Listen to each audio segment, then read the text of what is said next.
Hi everyone, my name is Dylan Hayes. I am the owner and creator of LumbeeRiverFlutes.com and Lumbee River Flutes everywhere on social media and online.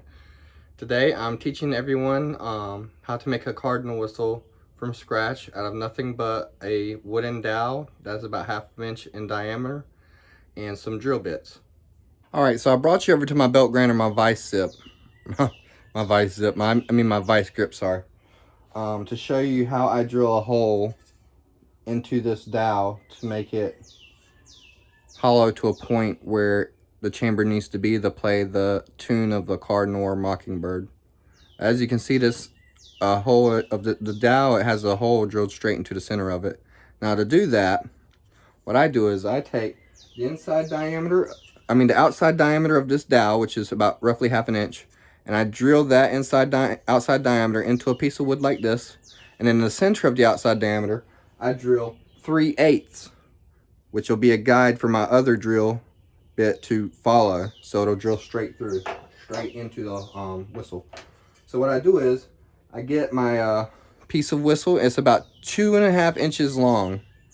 I'm gonna give you some more measurements here soon once we get over to the drill press. What I do is you gotta have this flat as well. You want this piece flat as possible, so you can like sand it. You can sand it with a belt sander or put it on a piece of sandpaper and go like that until it's flat, but you want it kind of semi-flat to fit into this, so you drill straight into it and there's no angle for the drill bit to go into. So what I do is I put it on the vice grip and I grip it down nice and tight, not too tight. And I will warn you before we get started, if you do not have any woodworking experience, please do not do this. I do not advise anyone to go out of their way to do this type of dangerous stuff to make a whistle. And if you're a kid, please don't go in your father's woodworking shop and be like, I'm gonna make a whistle today, and start messing around with his tools, because you would really need parent supervision to do anything like this because of how dangerous it is, really is. And always wear the correct safety equipment, like your safety glasses and everything like that when you're drilling or cutting into something. So what I'm gonna do now is I'm gonna go ahead and drill this hole. Make sure it's sturdy, and I'll go ahead and drill it.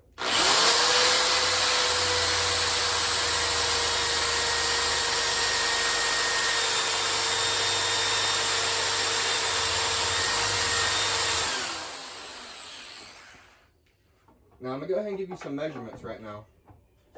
And I know where to stop the drill because of intuition, I guess. But no, I've done it so much that I just know where to stop it at. You want the inside diameter to be about 3/8. This is a 1/2 inch dowel.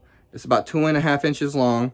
The inside diameter is about 3/8, and the depth of the air channel from where the air travels is about 32 to 38 millimeters deep.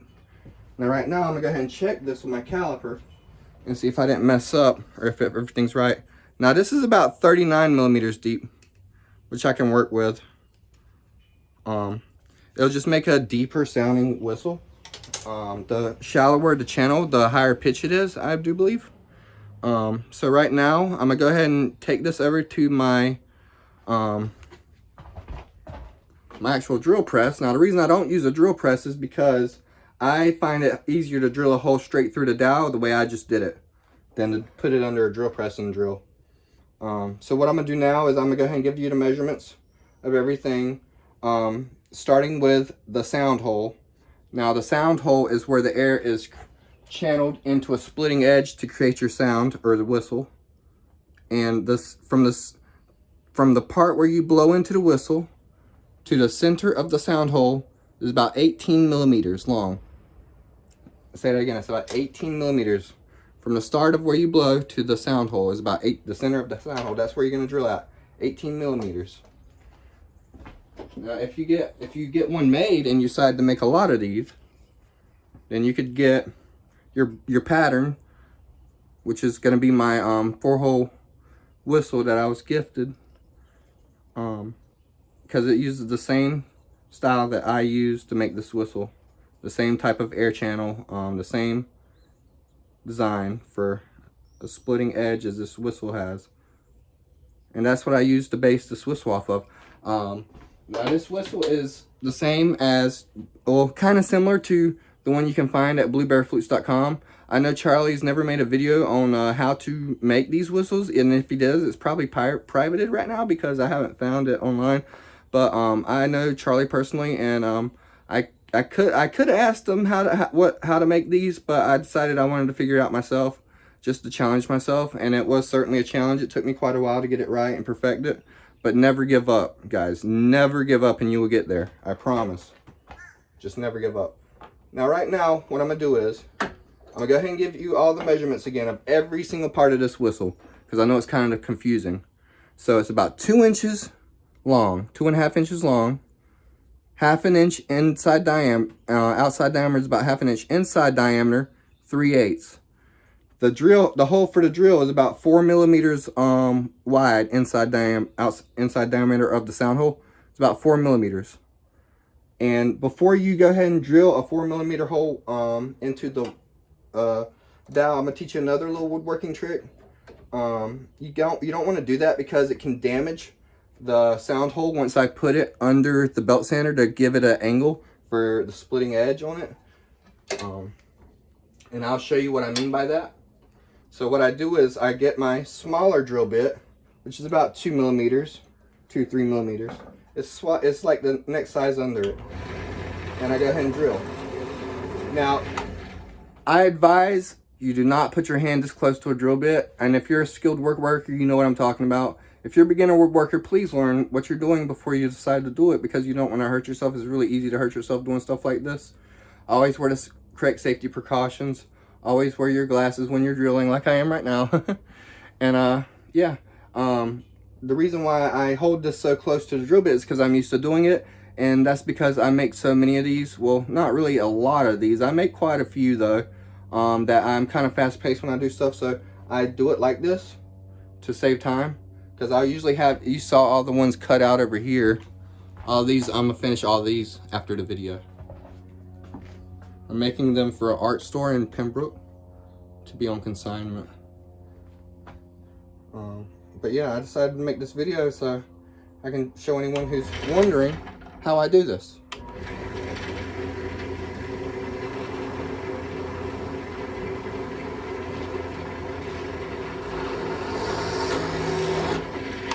Alright, now that you got your hole drilled, what I do is I take my I take a long file, and I clean up that scar tissue on the inside from where the drill went through.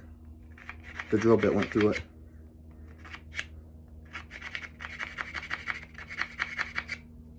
And it's easier to clean this up now than it is when you go ahead and make the angle and decide to make the hole bigger.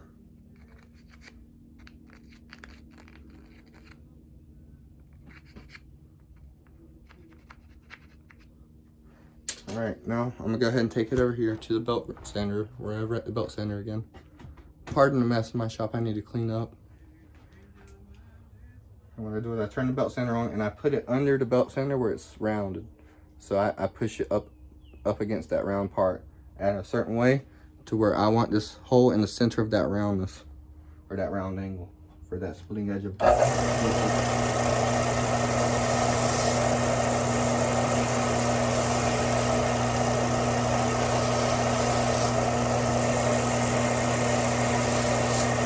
And while you're doing this, you want to check how thick the inside of that wall is. You want that thick to be as thin as possible without going all the way through.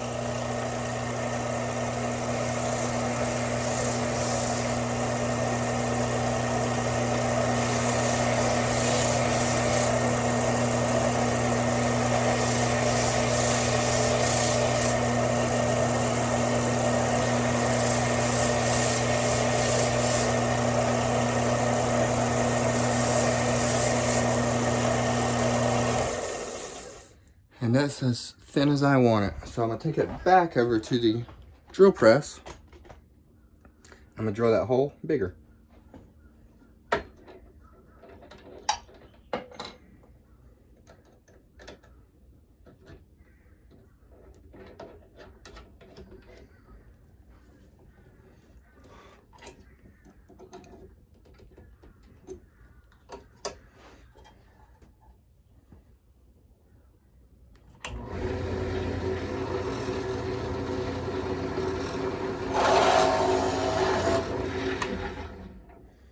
There you have it. That's the final size of this hole, the sound hole. Now I'm gonna clean the scar tissue up again. You saw that sawdust that just fell out of it. And when if you decide to do this, please be very gentle with this sound hole, because any damage to it, if it's not completely round and the size it is right now, then it could not play right.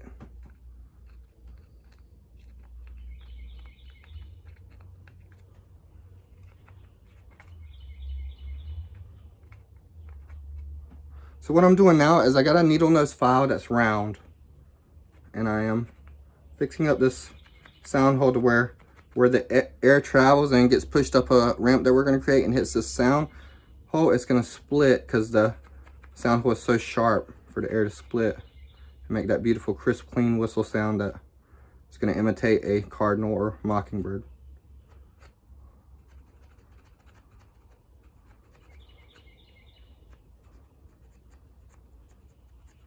It's better to get this right the first time, so you don't have to go back over it.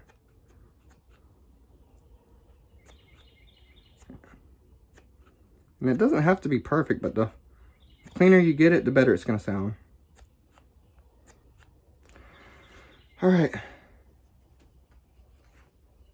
I'm going to go ahead and take this, and I'm going to go ahead and measure out how deep it is again. Now, a lot of the stuff I do is eyeballed. If I don't have to use a ruler, I probably won't use one. And right now, what I just did is I took the inside length depth of that and I put it beside the whistle to see where I need to put the tuning holes, so you can play it as a cardinal and the way a cardinal plays it. And this right here, this area right here where I got my thumb, is where the sound, the depth of the channel ends. So what I want to do is I want to take my thumb, put it in the center of that sound hole, and measure about half my thumb away, and that's where I'm going to put the hole at.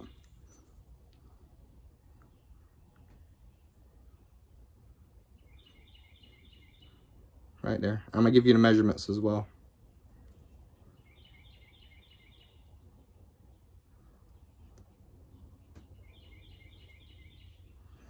All right.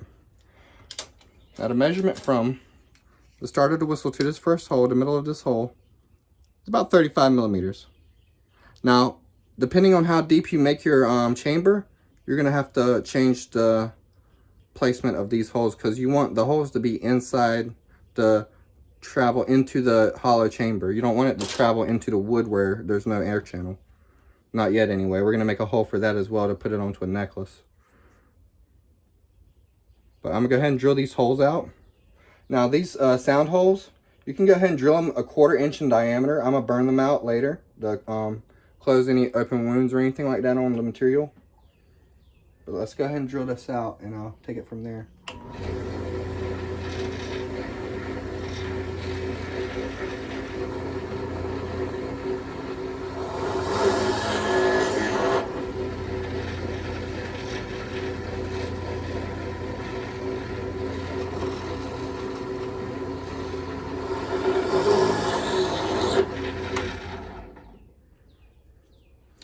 Can see now this all this area up here is not hollow. I'm gonna drill straight through that with my Forstner bit that's the same inside diameter as this hole, to put cordage through it so you can hang it on your neck and wear it as a necklace. I'm gonna go ahead and clean this up real good, and I'm gonna go ahead and burn the holes, and I'll see you over there at the burning table. All right, we are back.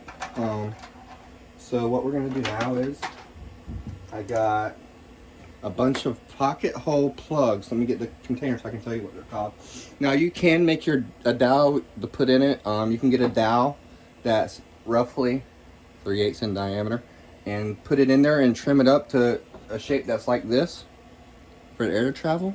You want it like looking like this, but I find it's a lot easier and faster to get some Craig's pocket hole plugs, not sponsored at all, paint grade. They're come in 50 pieces, a pack of 50 of them, and they're standard size. So these are the standard size that I use. Now when you get your pocket hole plug, you're gonna have to push it or sand it. You want to sand you want to sand that piece off of it right there until it's like that right here. And once you do that, you want to fit it inside the whistle just to where you can barely see it right there at the start of the hole, the sound hole. And you want to fix it so that the air is traveling the right way. And then you want to cover all holes, because the all holes uncovered to find is the hardest one to get right with the pocket with the plug, because what I did is I didn't drill it these holes about 1/4 inch in diameter. So once you drill them or burn them 1/4 inch in diameter, then you can start tuning it. I'm just trying to get a sound out of it right now. Let's see if it makes a sound. Oh, I blew the plug into it. So what I do is I try to like grab it with my teeth and blow at the same time.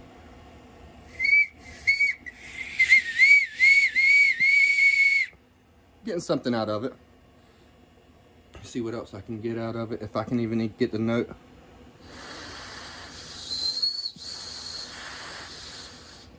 I'm getting something out of it with the all holes uncovered.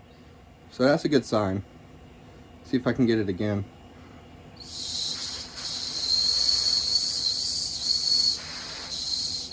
Not yet. We'll work on it. Right now, I want to burn these holes. So for that, I use a blowtorch and a 1/4 inch in diameter burning rod.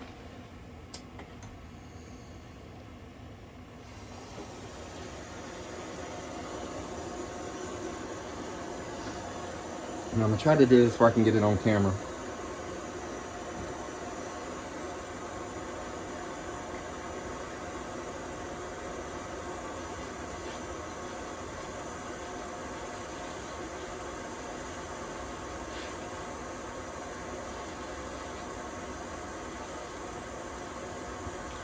Like I said, please be very careful when you do this.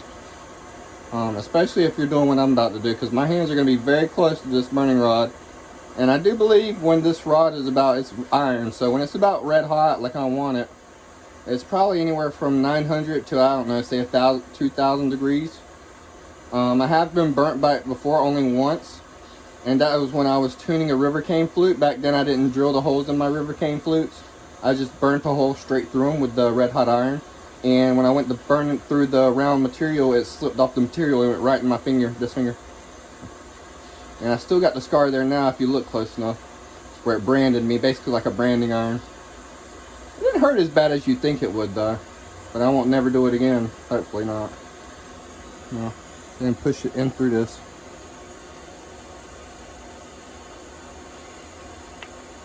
Now sometimes these things will catch on fire, so be very careful if it does.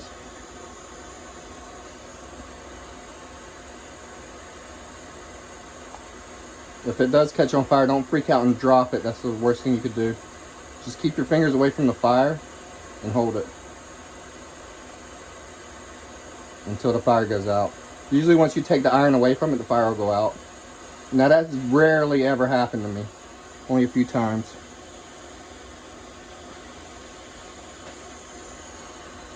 Now if you've seen, I almost burnt myself. But I knew that was going to happen, so I was ready to pull back away from it. I'm also going to burn the inside, clean up any scar tissue.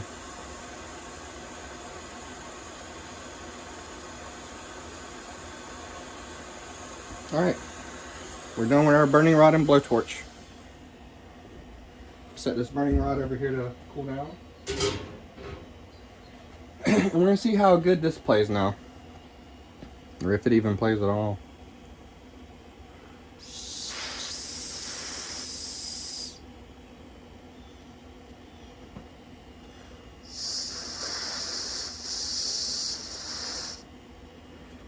This is the most challenging part, is to get it to play right. This is the tuning method. It's getting there. It's wanting to make a sound. It looks like the hole's not clean enough for me. That's why it's probably not producing a good sound. I know if I close the holes it'll make a sound. It's making a sound like that, but I need to get that just right so it'll make a beautiful sound when all holes are uncovered. So what I'm gonna do is I'm gonna go ahead and clean up everything with this file.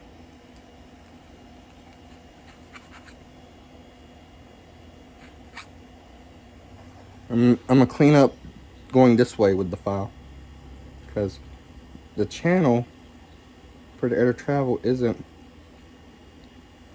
wide enough, so there's not much air going up to the splitting edge.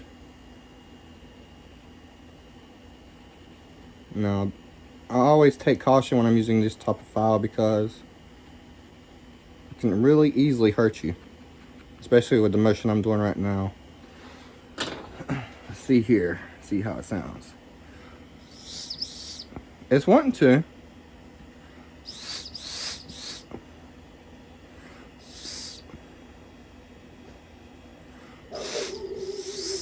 Pardon my dog, everyone. That's Zoe. It's getting there. I think it's ready to be glued almost.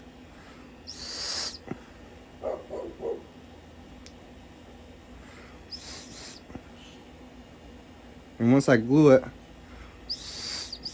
I let the glue dry. And it's pretty much done then. And then I sand it off and make it nice and smooth.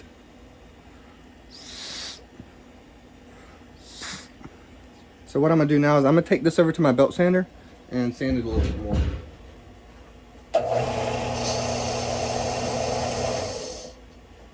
Just a little bit. See how that difference, if that makes a difference at all, or if any. Sounds like it is. Trying to.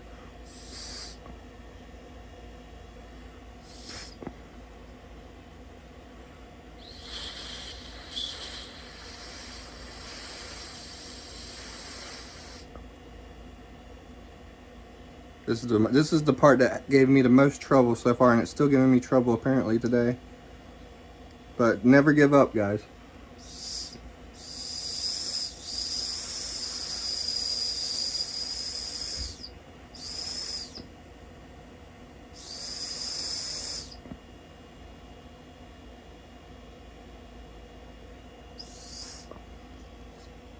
I'm gonna take a different block and sand this one down and see if I can get a different angle of air pressure.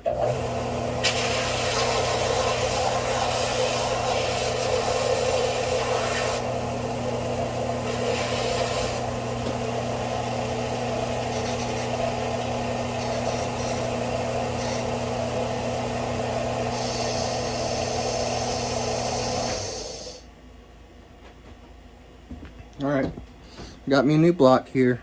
I'm gonna try this one out now.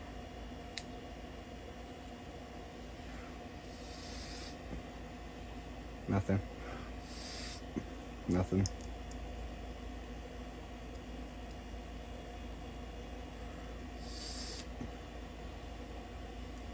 Not even getting a sound now.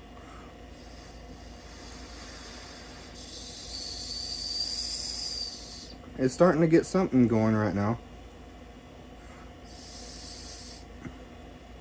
Let me sand it one more time, maybe a couple more tries. Let's get it right.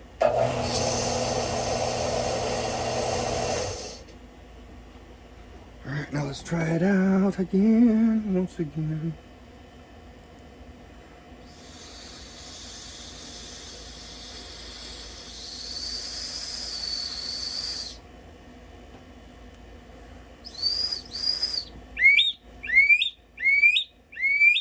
I think I've got it. It's almost there. Let's see what I can do. Okay.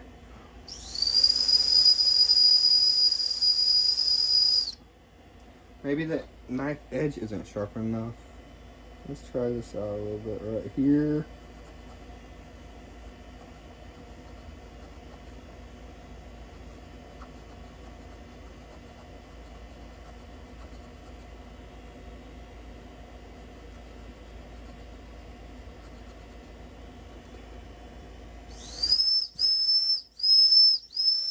That was the problem. The knife edge right here wasn't sharp enough. So now it's a finished product. I just got to glue it. And then once it glue dries, I'm going to drill a hole in here, and then we're going to put it on the necklace, and I'll see you from there.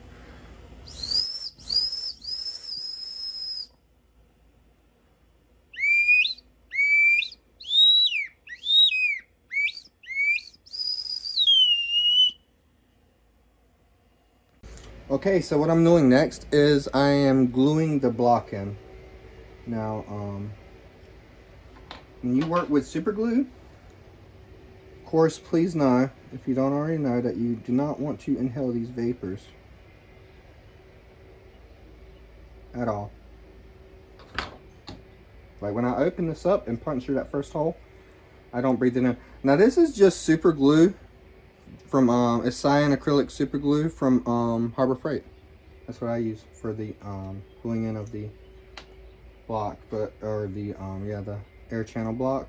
And it only takes a little bit of glue. You don't want to put it on the top, just where the block's going to rest, at the bottom and on the sides. Now this glue isn't really the best right now, but it's only because it's so dense right now from being out in the heat, I do believe. What I'm doing is I'm just layering it just a little bit. That's why I keep rubbing it on my thing, because it's coming out so thick right now that I just want a little bit under so it doesn't show when it's done. I don't want it to show at all.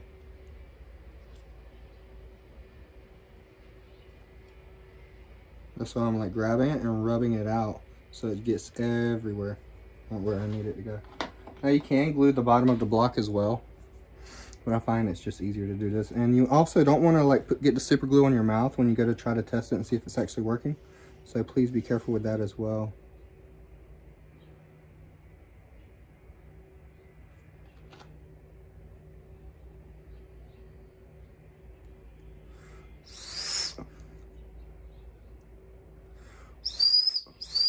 All right, it's pretty much done now. I just gotta let that glue dry and it'll be done. Yep, I'm pretty happy with that, how that came out. All right, I'll see you when it dries. All right, I'm back, and it's been about 15 to 30 minutes and the glue has completely dried. But I do want to warn you that be careful with this anyways. Be cautious, because even though it dries in about 30 minutes, it takes about, I don't know, I think it takes about a day for it to fully bond. But what we're going to do now is we're going to push it against the belt grinder until it's flat.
All right, I'm gonna use a regular piece of sandpaper and do the rest on that. This is about 200 grit sandpaper, 200 to 300 grit. It's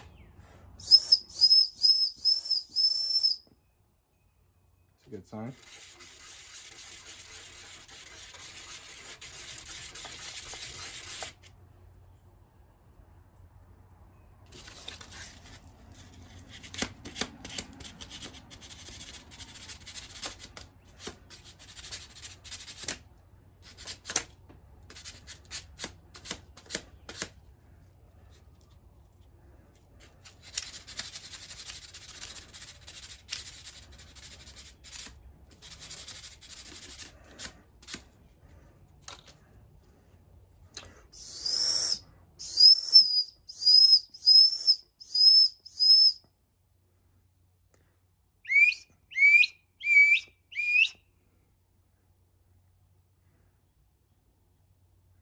Now it's pretty much done.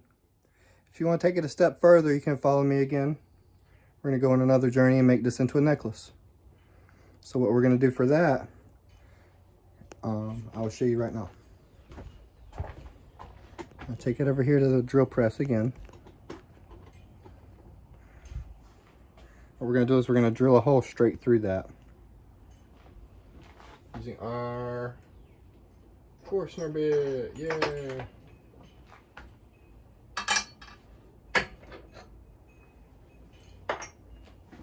So you kind of want to get this very centered as much as possible. If you need to, draw an X or a line or a dot in the very center of the side of this, so you can get it all the way through easily. Now my drill press isn't very fancy like a lot of people's, so it only goes so far, which is not very far at all. So what I do is I might have to go in at 2 passes into it.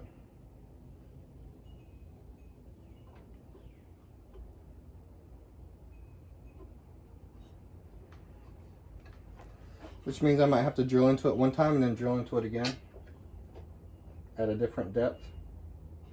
Which means, but that's all right. That's how I make my whistles now. Is I drill into them one time and then I go again or again and again until I get the depth I need. Unless of course I drill straight into it using the method I showed you in the beginning of the video. That was a method a woodworker taught me. Make sure that I don't drill into the chamber of this.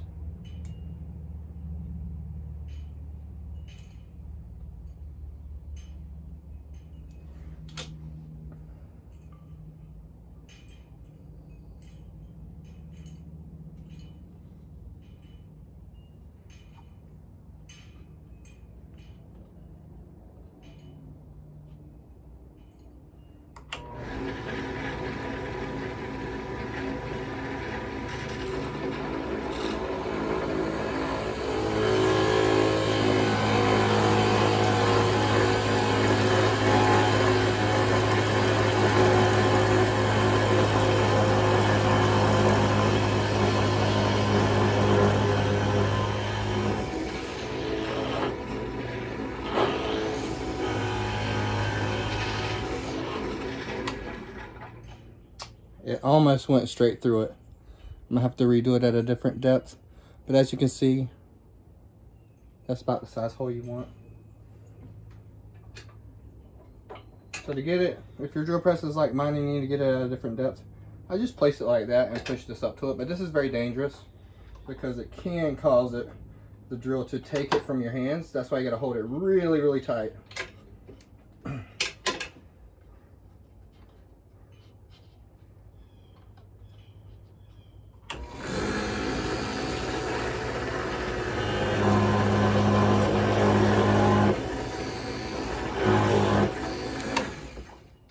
And you want a piece of board under the piece that you're drilling so this doesn't happen too much.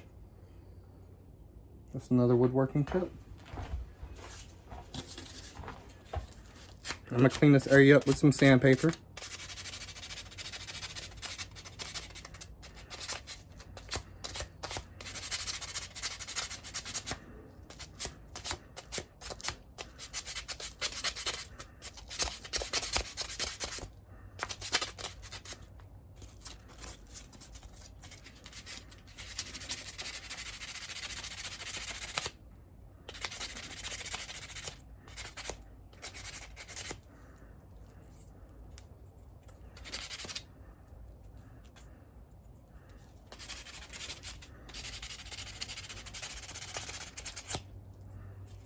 All right.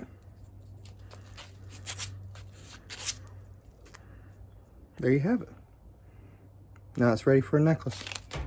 I'll meet you inside in my little room where I braid all the leather for my necklaces, and we'll take it from there. Okay, we're back, and I got my best friend Heifer with me. He's a bearded dragon, and he was causing a ruckus because I haven't let him out today. So he's going to be with me while we do this. Now, as you can see, I got 3 strands of leather here in order. So I got a pink, a purple, and a pink. Now I got these colors. You can do any colors you want. I got these colors because it's for someone that I am related to. I'm making this for them. So that's why I'm using these colors. So basically what you're going to do is you're just going to do like a braid you did in middle school, like to braid someone's hair. Just a simple braid.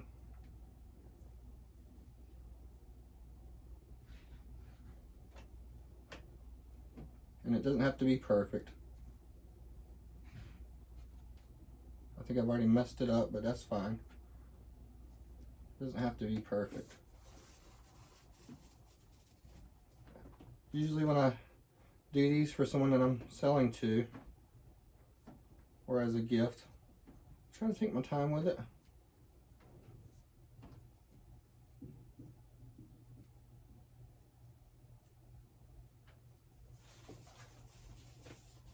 So basically what I'm doing is I'm taking the middle strand, which is out right in the middle right now, and I take it and I pull this one over the left strand from the middle, and then I pull that in the middle. The left strand from the middle is now in the middle, and I take the right strand from the middle and pull it over that one, and I just keep repeating that down and down throughout the rope, the strands of leather, until I'm at the end or at the length that I want my braided cordage to be.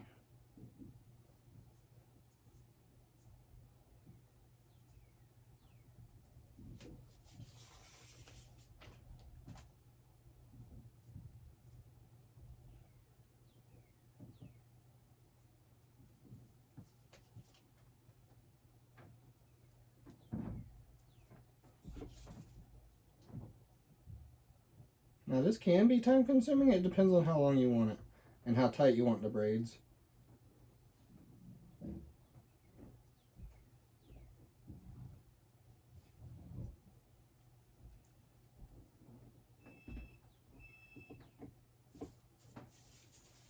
And Heifer is such a good boy. He's just sitting on me right there. I don't know if you can see him in the corner of the screen. I'll try to get in a little bit closer so you can see him. There we go. He's such a good boy. You're a good boy, Heifer. You're a good boy. You're making a special appearance on the YouTube channel, Heifer. Wasn't expecting this. Now in this tank right here that I got the leather under, I actually have a frog. I have a South American Pac-Man frog that I've had ever since she was the size of a quarter. Now she's about the size of a softball. Huh. People were like, what? You own a frog? And now I got this lizard. This lizard was actually a rescue. The people who had him didn't want him anymore. And I think he's been rehomed several times because he's also missing a few digits. I don't know how. I don't know if a cat got to him or if someone like must have messed with him. I don't get why people would want to hurt an animal. He's so cool. I love him so much. I never thought I'd have a pet lizard, but here I am, and I absolutely adore him. He's the coolest little guy ever.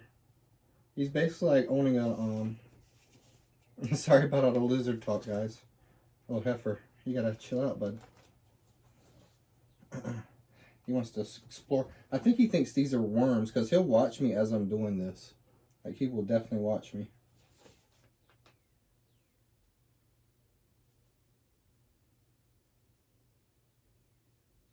Sorry about all the lizard talk, but he's kind of like owning a pet dinosaur. Like a tiny dinosaur. I'm not very much big on reptiles, but he's cool. And this is getting really close to him right now. I hope he doesn't try to eat it. Hey there, bud. I see you looking at me.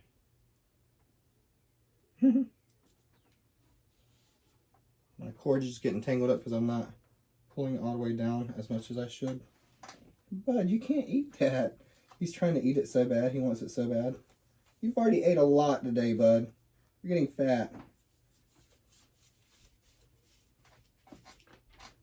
There we go.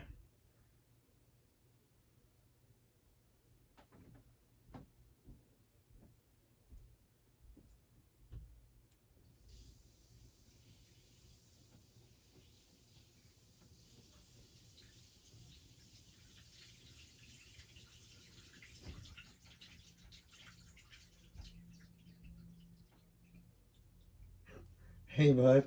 I see you looking at me. I'm trying to braid this cordage, bud. Oh, heifer. Can't do that, buddy. All right. You're going back in your cage. Technical difficulties, everyone. This guy wants to jump around, so he's going back in his cage. All right, bud. I'll take you out after we're done with the video. We'll go outside and get some UV sun. Oh, yeah. Sorry about that, guys. I just had to let him out for a little while because, oh my goodness, he's so spoiled and I love him. But Jesus, he's spoiled. He's very intelligent for a lizard. I didn't know lizards were that smart, but he acts like he's very, very smart.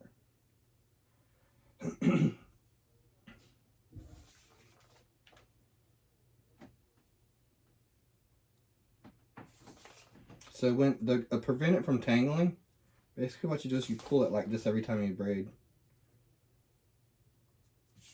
If it's too long and it starts tangling at the end when you're braiding, at the opposite end of where you're braiding, you just keep doing that. This is for a special friend of mine, this whistle. I had recently made her a bracelet, and it took me a while to get it to her because, well, it was a gift first of all, and I was just really busy. But I was really happy to get her that gift, and it was a beautiful bracelet. I made her out of some genuine amethyst, some genuine rose quartz, and some real shell that I made in the beads. And this right here is going to match the rose quartz and the amethyst that she wears on her bracelet on her wrist. She can wear this as well, like if she goes hiking or something, and she can communicate with the birds. I think that's awesome. So beautiful. When I play it outside and when I'm tuning them in the workshop, sometimes the birds are singing along as well. And it happens so much that I kind of like grow used to it. And it's just really relaxing and nice to just sit back and listen to the birds every once in a while and even communicate with them if you can. So I know a lot of people don't even use a whistle to communicate with the birds. They whistle themselves, which is great. Personally, I can't whistle like that well, but I know a lot of people can. Like one of my best friends, he whistles really well. He can whistle, hum, and roll his tongue at the same time, y'all. No joke. I can kind of do it. I can whistle and hum at the same time, but I can't roll my tongue as well. That's like next level. I've done it once, I think, but I'm not sure. I'd have to sit here and practice it until I get it right. It took me forever to learn how to whistle and hum at the same time.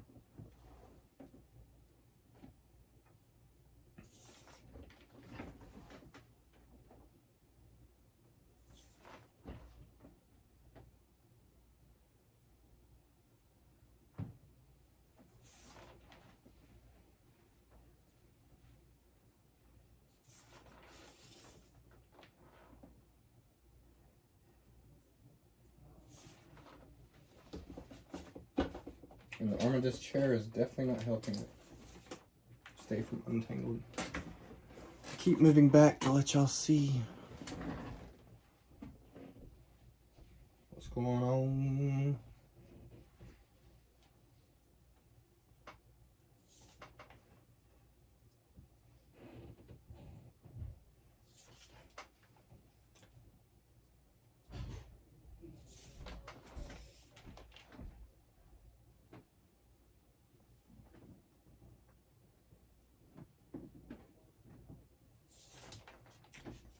Now, if I had white cordage, I'm actually running out of cordage. I've used all my white cordage for different projects and crafts. If I had white cordage, I'd use the third string. Instead of being another pink, I'd make it white. And that would create a different pattern. It created a pretty cool pattern. Now you can experiment with this and try different things out as you see fit. And if you do, message me on Lumbee River Flutes on Facebook or Instagram, or even in the comments below, and let me know and show me, if you can, the new stuff you come up with, because I'm interested in what you guys come up with. And I'm interested in anything flute making and any way I can improve my knowledge and help other people learn about flute making as well.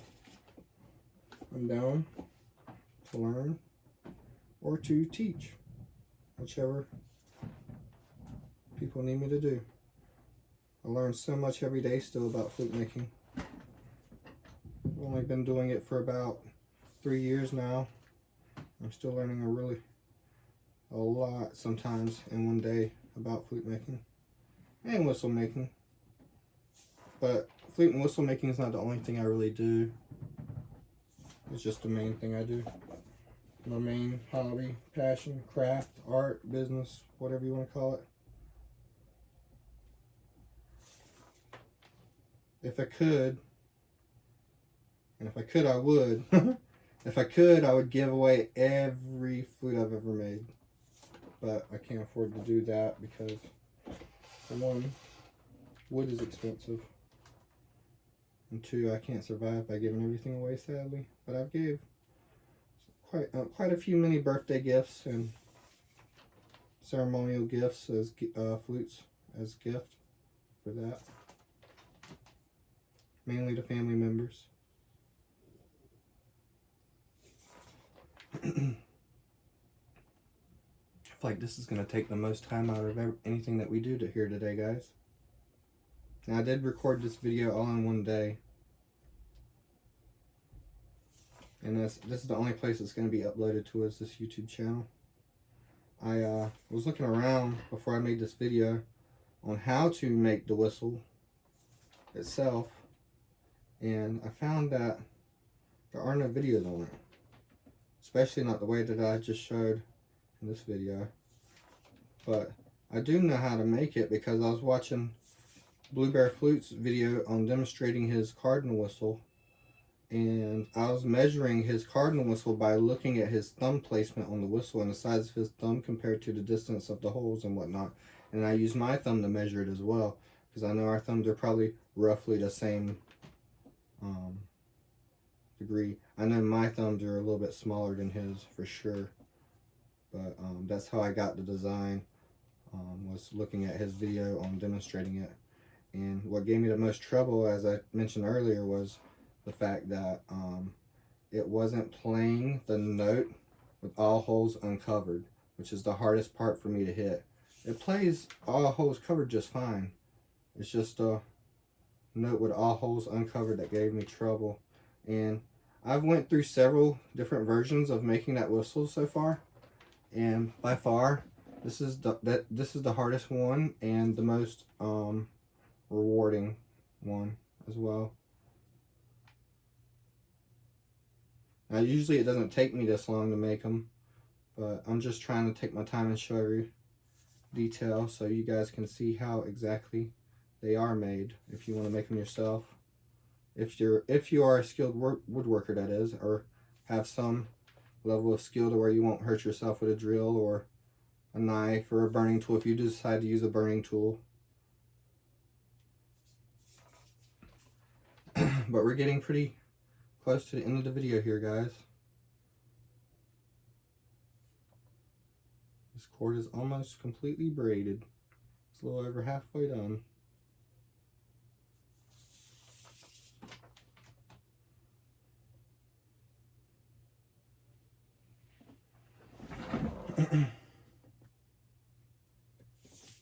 Now, I do know there's probably better ways to do this. I'm definitely sure there is.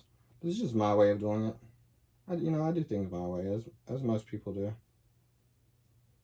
Like, I posted a picture onto the Native American Flutes subreddit today of my new line of special series Mockingbird flutes and Songbird flutes. They're basically pine wood, and I'm thinking about releasing cedar as well, with a bird totem or block on top that's carved into a bird. And I may one day make a video on how I do that, but in the post I mentioned that I burned the track area for making the flute flat with a burning tool that's flat. It's basically just a flat drill bit, and I put it into a piece of sawgrass and some adhesives that's pretty much fireproof, and then I used that to burn the track area of the wood and river cane flutes flat. and it helps me make a better sounding flute, in my opinion. It's just the best way I can do it. I've tried all kinds of different ways of making flutes, even the modern way where you bore out a already round dowel or whatever, and then put a plug in it, and then put a track area under the block that goes on top. But I just find that traditional methods, for me, are a lot better, and I like to promote traditional methods here at Lumbee River Flutes. You know, because the traditional methods really mean a lot to us, and a lot of flute making, if you didn't know, could be forgotten, because I'm sure there are flutes that are just lost to time. And I was looking at one, I asked Charlie a little bit about it, where the block, instead of being on top of the flute, was made into the node of river cane instead, and the block was internal. And I mentioned to him, I don't know, he gave me some ideas on how they could have done it through a video, and I still really don't understand it, honestly, but I'm getting there. One day I want, like, a goal of mine is to uncover that flute and figure out how it was made and bring it back to the light, bring it back to life, because it's a dead flute now. And I'm pretty sure it's a dead flute because it was so ancient, and because river cane decays so fast that there aren't any historical, there aren't any actual replicas still around today, or pieces that are original still around today. It's probably why it was lost to time. And I do know that the ancients, and our ancestors, no matter where you're from, knew more than we do today. Those who were educated, at least. They knew more than we do today. And I don't mean educated as know how to read, but stuff that they have learned throughout their family and schooling, stuff like that. They knew more, I believe, than we do today. Maybe not so much in, like, medical field, okay? Because the medical field back then was kind of weird. I'm not gonna lie, it was kind of weird back then. But today, the medical field's really good. Like, we're doing great things in our medical field today. And I fear today that we won't be able to go to our local hospital when we get injured or whatever. And I don't mean to turn this into a philosophical episode. I'm just, trying to buy time as I braid this. Try to bring up some subjects to talk about that have been on my mind recently. I'll probably look back at this video and, like, I don't know, say 30 years if YouTube's still around, and be like, dang, I was such a weird person back then. I look back at myself all the time and say, dang, I was such a weird person. But I love being weird. It's what makes us human. Being weird and never giving up. That's my motto. That's the message for today's video. Be weird and never give up. I don't know why I braid this like this. If you haven't noticed, I braided the start of when I started braiding loose, and now this is really tight at the end. It's kind of like I'm braiding hair. It's so weird. I guess it's for me braiding hair all the time back in middle school.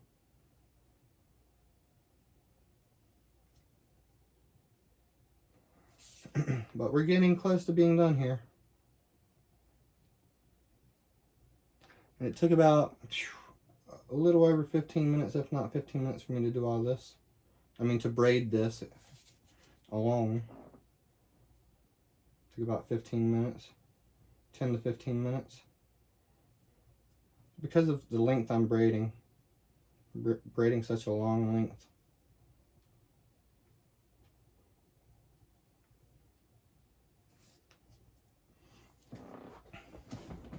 I think that's good right there.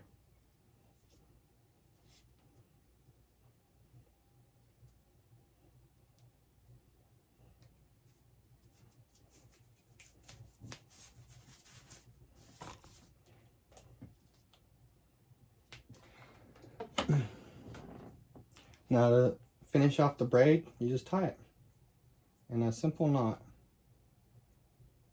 And then what I do now to make the necklace work is I push it through the hole we made for the necklace part, like that. Now it's on the cordage. And then I figure out how long I want the necklace to be. So I think the length I braided is perfect.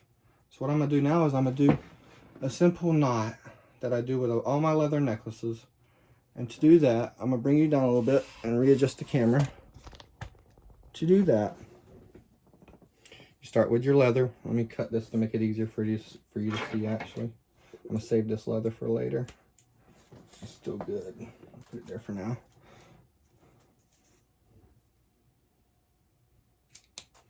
Alright, so what I do is I get both sides, both pieces of leather, and I wrap it like this, one over the other, one on top of the other. Now I take it and I wrap it backwards towards my fingers, 1, 2 times. And then I take the third round and I push it through the loops that I just made. And I'll show you again once I get this side done on the other side.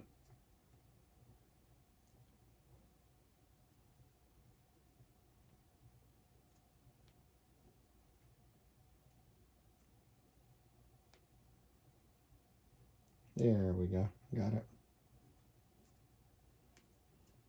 And you just pull it tight. Like that. Now for the other side, you just do the same thing, just opposite direction. So I'm rolling it. 1, 2, then I go through. 1, 2, then go through.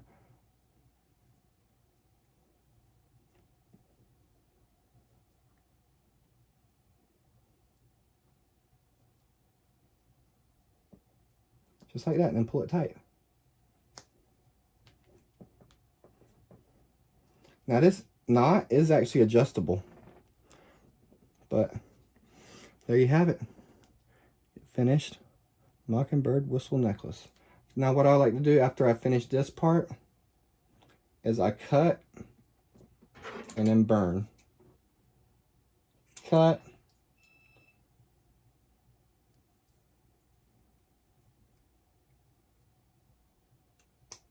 Cut. And then get your handy dandy lighter out. I try to always keep a lighter with me. And then burn.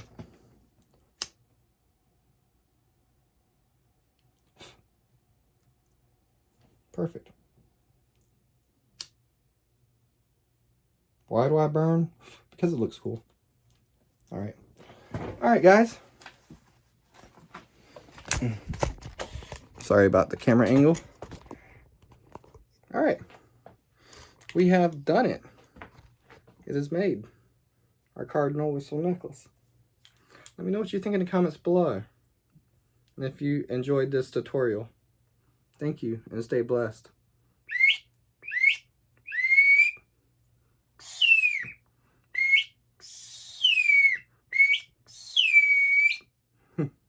See you later.